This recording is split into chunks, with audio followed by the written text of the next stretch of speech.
দেশ এবং প্রবাস থেকে আপনারা যারা সংযুক্ত আছেন, ভিডিও দেখতেছেন এবং শুনতেছেন, সবাইকে জানাই আন্তরিক প্রীতি ও শুভেচ্ছা। বন্ধুরা, কথা বলতেছিলাম এই সুন্দর মিষ্টি আপুটির প্রতিবেদন নিয়ে। আপুটি দেখতে খুবই চমৎকার, উনি খুবই পর্দাশীল একটা মেয়ে। ওনার গায়ের রং শ্যামলা, উচ্চতা 5 ফুট 1 ইঞ্চি লম্বা। ওনার পরিবারে ওনার বাবা মা আছে। ওনার ভাই বোনের মধ্যে ওনার আরেকটি ছোট বোন আছে, বোনটি মাদ্রাসাতে পড়ে। উনিও মাদ্রাসাতেই আপনার রান্নাবান্নার কাজে নিয়োজিত আছে। বর্তমানে নিজেদের বাড়িতেই থাকে, বিয়ের বয়স হয়ে গেছে, বর্তমান বয়স 19। সে চাচ্ছে একটা ভালো মনের মানুষ। তো আপনারা আরও তার সম্পর্কে জানতে চাইলে আপনারা স্ক্রিনে দেওয়া নাম্বার আছে, ওনার সাথে কথা বলে নেবেন।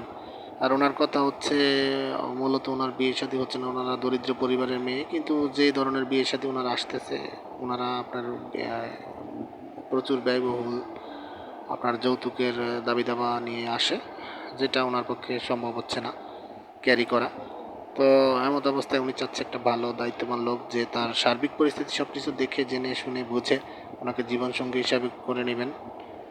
সে তার এমন একটি লোক খুঁজতেছে। এখন আপনারা যারা ওনার সম্পর্কে সব কিছু জেনে শুনে আগ্রহী আছেন, ওনার সাথে স্ক্রিনে দেওয়া নাম্বারে যোগাযোগ করে নেবেন, কথা বলে নেবেন। ওনার মুখ থেকেই সব কিছু জেনে শুনে আপনারা সম্পর্কে জড়াতে পারেন ইনশাল্লাহ। তো আপনারা যারা আমাদের চ্যানেলটিকে সাবস্ক্রাইব করেছেন, আলহামদুলিল্লাহ ভালো। যারা এখনও করেননি তারা সাবস্ক্রাইব করে চ্যানেলটিকে সাপোর্ট করুন এবং চ্যানেলের সাথে থাকুন। আর ভিডিওটি ভালো লাগলে না টেনে পুরো ভিডিওটি দেখে একটি লাইক কমেন্ট শেয়ার করতে ভুলবেন না। আপনারা সবাই ভালো থাকবেন, সুস্থ থাকবেন। আপনাদের সবাই মঙ্গল কামনা করে আজকের মতো এখানে বিদায় নিচ্ছি। আসসালামু আলাইকুম।